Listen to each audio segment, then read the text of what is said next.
আস্তাগফিরুল্লাহ। আপনারে না নিষেধ করেছি এই বাড়িতে আর আসবেন না। আচ্ছা, আমার কি দোষ? আপনি আমার সাথে অন্যায় কেন করতেছেন? কার দোষ এটা কয়ে এখন কোনো লাভ নাই খাদিজা বেগম। আপনি এই বাড়িতে আসবেন না। এ বাড়ি আপনার জন্য পাপের আর আপনি আমার জন্য পাপের।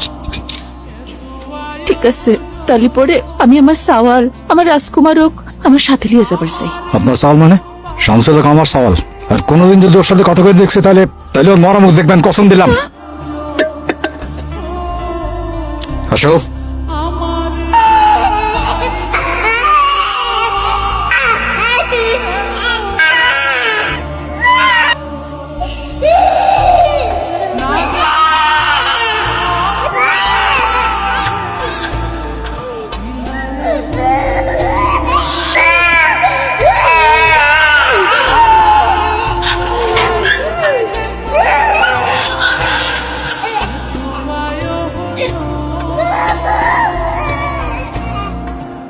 এরপর তোর মা আর কোনোদিন আমাকে বাড়িতে আসে নাই। শুনেছি কোন এনজিও নাকি তাকে আমেরিকা নিয়ে গেছে। ওর সাথে কোনো যোগাযোগ হয়নি। গত 32 বছর ধরে আমি শান্তিতে ঘুমাইতে পারি না। চোখ বন্ধ করলেই মনে হয় তোর মা দরজার কাছে এসে দাঁড়ায় প্রশ্ন করতেছে, কি দোষ আমার? বাবা রাজকুমার, কোন নির্দোষ ব্যক্তি যদি প্রশ্ন করে কি দোষ আমার, সেটা পৃথিবীর সবচেয়ে ভারী প্রশ্ন। গত 32 বছর ধরে এই ভার নিয়ে আমি আছি।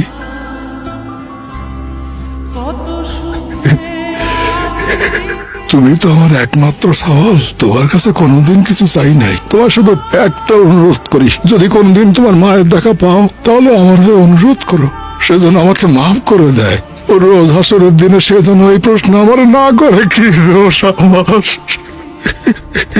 শুধু এইটুকু বাবা, যদি এক মুহূর্তের জন্য দেখা হয় তাহলে একটা কথাই বলবো, খাদিজা আমি তোমার আজও খুব ভালোবাসি। সেই জন্য এতগুলো বছর একা পার করে দিলাম। তোমার জায়গায় কাউরে বসতে দেই নাই বউ, কাউরে না। আম্মা কোথায় আছে আমি জানি আব্বা। আমি আপনার কথা দিচ্ছি, আমি অবশ্যই আম্মাকে আপনার কাছে নিয়ে আসবো। তুই আমারে মাফ করে দিস। আমি তোর সাথে অনেক বড় অন্যায় করেছি, তোর কাছ থেকে মায়ের আদর কেড়ে দিছি।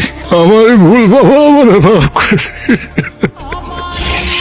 আপনার প্রতি আমার কোনো রাগ নেই আব্বা, আপনার প্রতি আমার কোনো ক্ষোভ নেই। আপনি যা কইরেছেন তা আপনার জ্ঞানের অভাব থেকে কইরেছেন। আপনার প্রতি এখন সত্যি আমার কোনো রাগ নেই আব্বা।